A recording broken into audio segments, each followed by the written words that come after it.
السلام علیکم. Loose talk کے ساتھ انور مقصود آپ کی خدمت میں. ظاہر ہے کہ ہر آدمی اس ملک میں خوش نہیں ہے. بہت سے پریشان ہیں, کچھ زیادہ پریشان ہیں, اور ان کی پریشانی کا سبب ہمیں معلوم نہیں ہوتا. نہ وہ کہتے ہیں, چپ رہتے ہیں.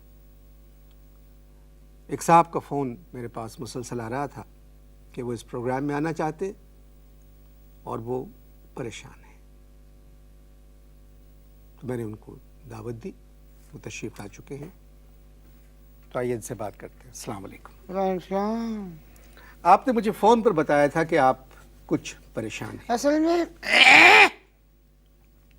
بات یہ ہے کہ جس ٹائم میں آپ سے بات کر رہا تھا نا, موبائل پہ کارڈ ختم ہو گیا تھا. کارڈ ختم ہو گیا تھا اس لیے کچھ نکل گیا. بہت پریشان ہوں, بہت زیادہ پریشان ہوں. خیریت؟ مہمانوں کو بلا کے اس طرح کے فضول سوالات نہیں کیا کرو. خیریت فلانا ڈمکانا. نہیں, میں نے خیریت پوچھا ہے. نہیں, ابے کیسی خیریت؟ یہ پروگرام لوگ دیکھ رہے ہیں. کون دیکھ رہے ہیں؟ تو لوگ دیکھ رہے ہیں. میں اچھا, تو ابے سے پرہیز کریں. مجھے اصل میں ڈاکٹر نے پرہیز بتایا ہے, گردے سے پرہیز بتایا ہے, اور کلیجی سے پرہیز بتایا ہے, فرائی مغز سے پرہیز بتایا ہے, کاجو سے پرہیز بتایا ہے, جس میں کولیسٹرول نہیں ہوتا, کولیسٹرول, وہ اس میں پرہیز بتایا ہے اس نے. ابے سے پرہیز نہیں بتایا. کیا پریشانی ہے؟ بہت پریشانی ہے. پھر بھی کیا بھائی بڑی پریشانی ہے, بہت. اگر انگلش آتی ہے تم کو تو تم یہ سمجھ لو کہ ٹو مچ, بلکہ مچ ٹو پریشانی. مجھے بتائے تو صحیح. نہ دیکھیں, ہاں بات یہ ہے کہ ہم دیکھا اللہ کو ایک مانتے ہیں, اللہ کے نبی کو صلی اللہ علیہ وسلم ایک مانتے ہیں, قرآن کو ایک مانتے ہیں. یہ تو ہو گیا دینی مسئلہ. اب زمین پہ آئیے. زمین صدر مشرف کو ایک مانتے ہیں, شوکت عزیز کو ایک مانتے ہیں, شیخ رشید کو ایک مانتے ہیں, کیبنٹ کو نہیں مانتے کیونکہ میں بات کے لوگ ہیں. خیر یہ ہے. نہیں, یہ تو ہم سب بھی مانتے ہیں. ہاں نہیں, تم لوگوں کا ایک دیر از اے ڈفرنٹ نہیں کہتے. ہاں اگر انگریزی کا لفظ استعمال کرنے کا آپ کو شوق ہے ہاں, تو ڈفرنس تو ہو سکتا ہے. ڈفرینس کا کیا مطلب ہے؟ یعنی کہ آپ ڈفرینس کا کیا مطلب ہے؟ نہیں, مطلب یہ جو جتنا پوچھو نا اتنا جواب دو. فرق. اور ڈفرینٹ کا کیا مطلب ہے؟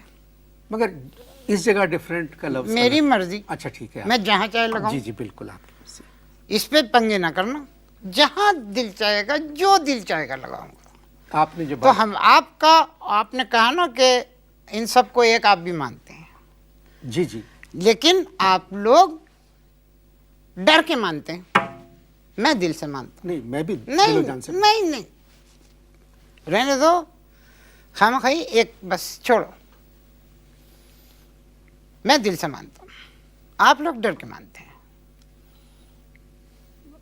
دیکھیے آپ پاکستانی ہیں. زبان اٹک رہی ہے نا میرے سے انٹرویو کرتے ہوئے. جی جی, زبان آپ پاکستانی, لڑکھڑا رہی ہے.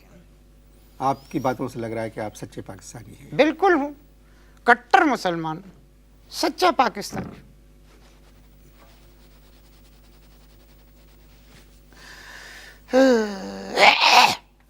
اور اصل میں بات یہ ہے کہ ایک سچا اور پکا پاکستانی ہونے کے باوجود میں اسلامک ریپبلک آف پاکستان میں پریشان ہوں.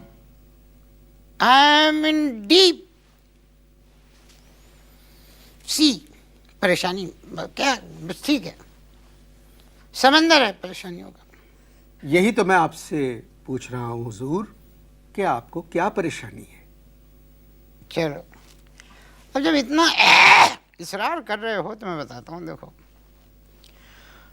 اب یہ بتاؤ کہ قائد اعظم محمد علی جناح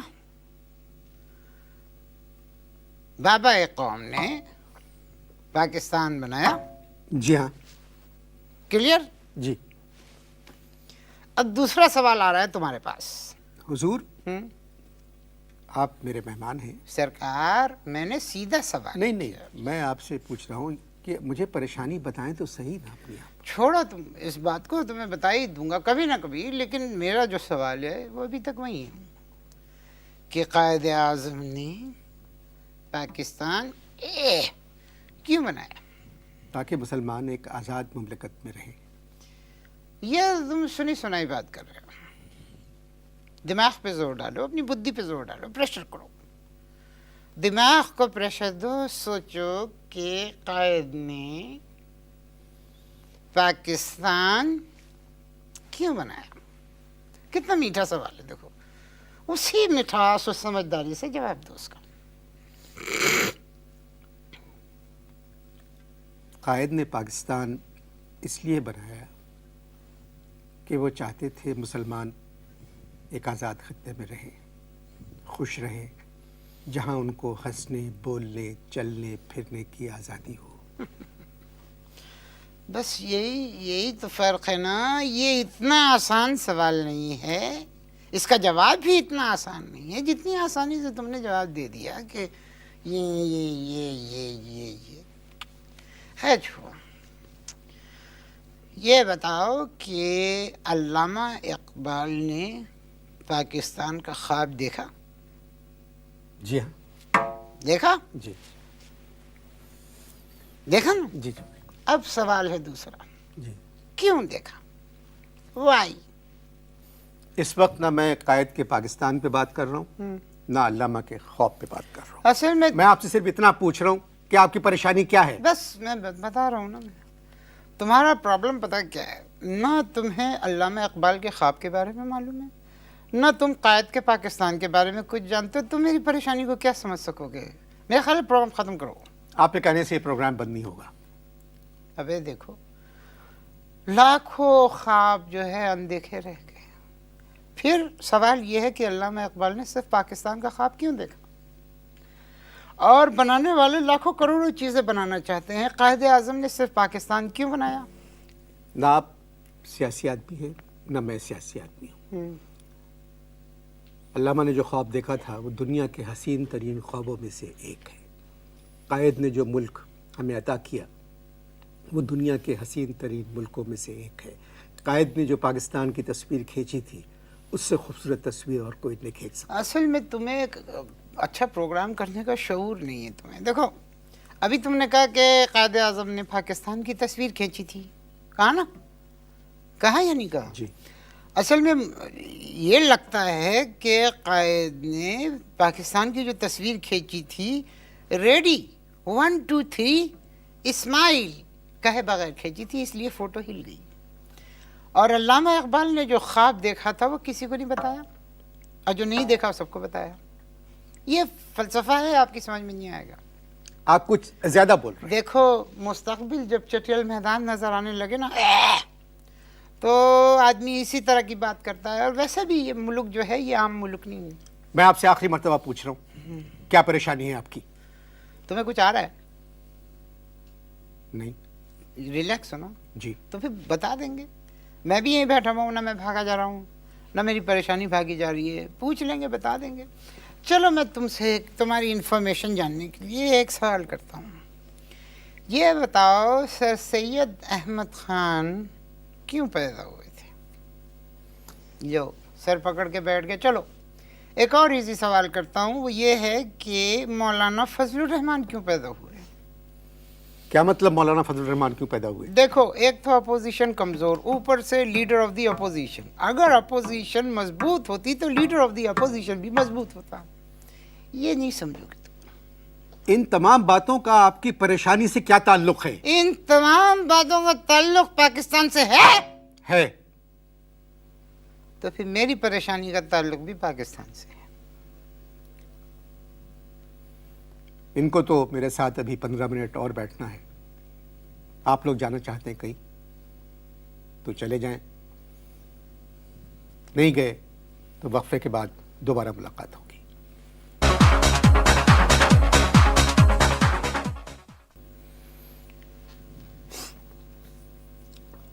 वक्फा ख़त्म हो चुका है, परेशानी बताएं अपनी क्या है। क्या परेशानी क्या है बताएं। क्या परेशानी बताओ अपनी, क्या है तुम्हारी परेशानी। मेरी परेशानी जो है उसको गोली मारो, गोली मारो मेरी परेशानी को। मेरी परेशानी बहुत गंभीर है, गोली से भी नहीं मरेगी। अच्छा तुम ये बताओ, कोई बड़े आदमी का नाम बताओ जिसके बारे में मैं तुमसे ये पूछ सकूं कि ये क्यों पैदा हुआ था।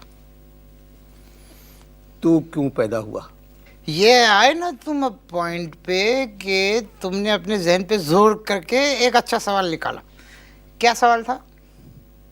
आप क्यों पैदा हुए। मैं इसलिए पाकिस्तान में परेशानियां उठाने के लिए पैदा हुआ। और एक बात और क्लियर कर दूं, पैदा हुआ नहीं, किया गया। मुलाजिमत क्या करते हैं। मुलाजिमत क्या करते हो। अब कोई फौजी तो है नहीं कि इस उम्र में हमको कोई नौकरी मिल जाएगी। रिटायर हो चुके हैं, एक नान की दुकान खोली, उसका नाम रखा है कूफी नान शॉप। कूफी नान शॉप। इसलिए रखा है कि शायद यूनाइटेड नेशंस वाले हमारी परेशानी दूर कर सकें, कुछ हमारी हेल्प करें। पहले क्या काम करते। जो भी करते थे ना भाई, बहुत ईमानदारी से करते। अब्बा क्या काम करते हैं? अब्बा क्या करते थे। पता नहीं क्या करते थे, उनका कमरा अलग था। मैं आपसे पूछ रहा हूँ काम क्या करते थे। अबे इंटरव्यू मेरा कर रहा है या अब्बा का कर रहा है? लेके रहेंगे पाकिस्तान, बट के रहेगा हिंदुस्तान। पाकिस्तान मिल गया मगर विद फुल ऑफ बेईमान। मैं आपसे मजीद गुफ्तगू करना नहीं चाहता। या तो मुझे आप अपनी परेशानी बताएं या आप जा सकते हैं। शुरूड क्रूड लबल है, अच्छा दिए तो खैर, लेकिन मैं बताता हूँ। देखो बात यह है, सारी जिंदगी की मेहनत की कमाई से नाज़िमाबाद में मुश्ताक अली खान से 400 गज का प्लॉट लेके मकान बनवाया। अब तुम पूछोगे कि मुश्ताक अली खान कौन थे, मैं उनके बारे में तुम्हें तफसील बताता हूँ। मुश्ताक अली खान नमाजी, परहेजगार, 24 घंटे इंसानियत की खिदमत करने वाले, अल्लाह का जिक्र करके वो रोते थे और ए अल्लाह मुझ पे रहम करना कह के ज़मीन पे अपना सर मारते थे। मुझे किसी ने ये इन्फॉर्मेशन दी कि मुश्ताक अली खान अपना 400 गज का नाज़िमाबाद वाला प्लॉट बेचना चाहते हैं। मैं उनके पास गया, मैंने कहा हुजूर सरकार ये सुना आप प्लॉट बेच रहे हैं। तो रोने लगे, कहने लगे कि मेरा एक ख्वाब था कि इस पाक सरजमीन पे मैं 400 गज के प्लॉट पे अपना एक घर बनाता। खैर पैसे दे के मैंने वो ज़मीन ले ली। कागजात देते हुए बिलक बिलक के रो रहे थे और फिर मेरी भी आंखों में आंसू आ गए। मैंने उनसे कहा मुश्ताक अली खान साहब, मैं इस प्लॉट पे घर बनवाऊंगा और उस घर को आप अपना ही घर समझिएगा। मैंने फिर नक्शा बनवाया और वहाँ मुश्ताक अली खान के प्लॉट पे 400 गज पे मैंने मकान की तामीर शुरू करवाई, जो 6 महीने पहले मुकम्मल हुई। और मैंने 5000 रुपये का एक माशाल्लाह लिखवाया, वो भी मैंने मकान के फ्रंट में लगवा दिया। ये क्योंकि अब गुफ्तगू में लुत्फ पैदा हो रहा है तो बातचीत जारी है, आप लोग इश्तहार देखें।